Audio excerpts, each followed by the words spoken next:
ఇతని కన్నీళ్ళకు కారణం ఎవరు?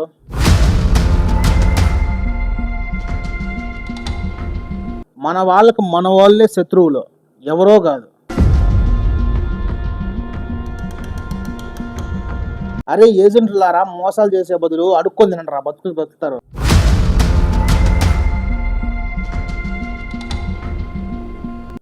సగానికి సగం ఏజెంట్ల మోసాలతోనే ఇలాంటి వాళ్ళు బలైపోతున్నారు.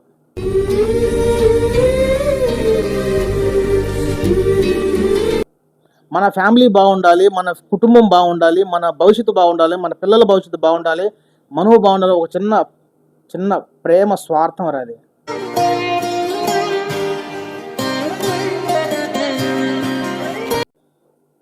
హాయ్ హలో నమస్తే, welcome back to our channel. నేను హరినాథ్. ఆ వీడియో చూసి మళ్ళీ మాట్లాడదాం.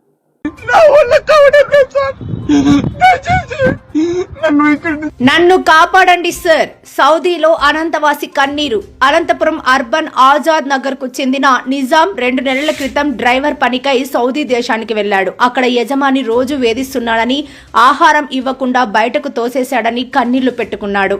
కుమారుడి కిడ్నీ ఆపరేషన్ కోసం చేసిన అప్పులు తీర్చలేక ఇక్కడికి వచ్చానని, ఇబ్బందులు పడుతున్నానని వాపోయాడు. CM Chandrababu, deputy CM Pawan Kalyan, MLA Prasad సహకారం కోరుతూ స్వదేశానికి రప్పించాలని విజ్ఞప్తి చేశాడు. చూసారా వీడియో అయితే? చూసారు కదా, టచ్ అయింది కదా. ఇతని కన్నీళ్ళ కారణం ఎవరు? ఇతని ఫ్యామిలీ ఎవరు ఎంత కష్టపడుతుందో ఆ పడే బాధ వాళ్ళ వాళ్ళ ఫ్యామిలీకి మాత్రం తెలుసు. అతని గురించి ఆలోచించే. ఇతని కన్నీళ్ళ కష్టం ఎవరు తెలుసా? ఇతని కన్నీళ్ళకు కారణం ఎవరు తెలుసా? ఇతనికి వీసా తీసిన ఏజెంట్దే. ఈ వీడియో చేస్తుంది కూడా అందుకే. వీడియో చేసే ముందు ఆలోచించి చేయాలంటారు. నేను కూడా ఆలోచించే వీడియో చేస్తాను. ఈ ఏజెంట్ల మోసాల వల్లే ఇలాంటి వాళ్ళు బయటకు వస్తున్నారు, ఇలాంటి వాళ్ళు బలైపోతున్నారు అనమాట. ఇతను అనంతపురానికి చెందిన ముస్లిం సోదరుడు అనుకుంటా. ఇంతకుముందుగా కూడా ఒక వీడియో పెట్టాడు అతను. సాయి వందల. అతని మనసు ఇంకా కుంచిపోయి, మనసు ఇంకా విరక్తి చెంది ఈ వీడియో ఏడ్చే స్థాయి వరకు వచ్చాడు కాబట్టి ఈ వీడియో రిలీజ్ చేశాడు. నాకు తెలిసి ఇతను ప్రవర్తన గురించి తెలిస్తే, ఇతని గురించి ఈ సిచ్యువేషన్ గురించి ఆలోచిస్తే కనీసం అతనికి వీడియో చేసి అప్లోడ్ చేద్దామని కూడా చేతగానట్టు ఉంది పెద్ద ఆయన. ఎంత క్షోభ అనిపిస్తున్నాడో, ఎంత బాధ అనిపిస్తున్నాడో. అసలు ఇక్కడ ఈ ఏరియాకి ఎందుకు వచ్చావు, ఇతర దేశం ఎందుకు వచ్చావు అని మనం అడగచ్చు. అతను కూడా ఒక సమాధానం చెప్తున్నాడు. నా బిడ్డకి కిడ్నీ సంబంధించిన వ్యాధి అయితే వచ్చింది, దానికి ఎంత అమౌంట్ అయితే నేను బాకీ చేశాను, ఈ బాకీ తీర్చుకోవడానికి అయితే నేను ఇక్కడికి వచ్చాను అని చెప్తున్నాడు. చెప్పలేము ఎవరి ఫ్యామిలీ ఎలా ఉంటుందో, అది ఎవరి టైం ఎలా ఉంటుందో చెప్పలేము. నేనైనా, నువ్వైనా, ఎవరైనా, ఈ వీడియో చూసే వాళ్ళు ఎవరైనా సరే అందుకే వచ్చారు మన ఫ్యామిలీ. అతని స్వార్థం ఏంటో తెలుసా?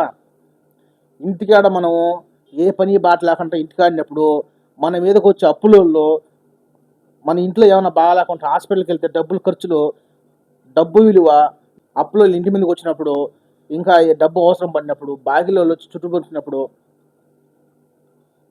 మనకి ఏ పని దొరక్క, ఇంట్లో పూట గడవక, ఇలాంటి సమయంలో ఒక నిర్ణయం తీసుకుంటారు ఎవరైనా. అది ఏదో తెలుసా? మన ఫ్యామిలీ బాగుండాలి, మన అప్పు తీరాలి, మన ఇల్లు కట్టుకోవాలి, మన బిడ్డలు బాగుండాలి, మన బిడ్డల భవిష్యత్తు బాగుండాలి, ఇల్లు లేకుంటే ఇల్లు కట్టుకోవాలి, ఊర్లో కల్లా మంచి స్థాయిలో ఉండాలి అనే ఇంటెన్షన్తోనే మైండ్లో పడిపోతుంది. దాన్ని ఈ ఏజెంట్లు కానీ ఇక్కడ పక్కన మనకు తెలిసిన వాళ్ళే క్యాచ్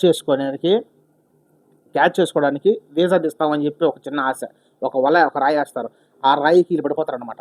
పడినప్పుడు అక్కడ ఎలా ఉంటుందో, ఇక్కడ కొడతారా, తిడతారా, పెడతారా, ఇన్ని వాళ్ళకి ఏమనిపించదు. మన ఫ్యామిలీ బాగుండాలని ఒక చిన్న మంచి స్వార్థం అది.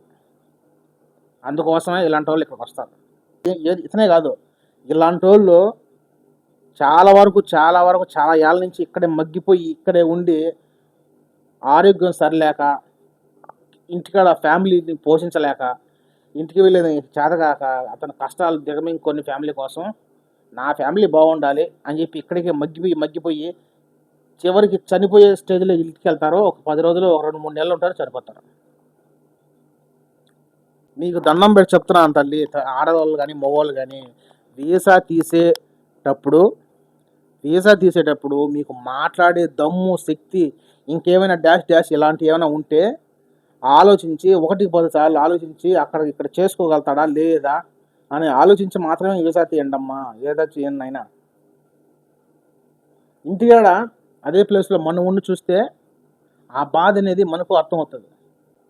ఎటు చూసిన అప్పులు ఇంటి మీదకి వస్తూ ఉంటారు. ఇంట్లో ఖర్చులు, స్కూల్ ఫీజులు, ఇంట్లో కూరగాయలు ఏమి, ఇంకా ఇలాంటి సమస్యలు ఎన్నో వచ్చినప్పుడు డబ్బులు తెలుస్తుంది. అలాంటప్పుడు మైండ్లో బాగా బలంగా ఫిక్స్ అయిపోతుంది ఇలాంటి ఆలోచనలకి. ఓకేనా?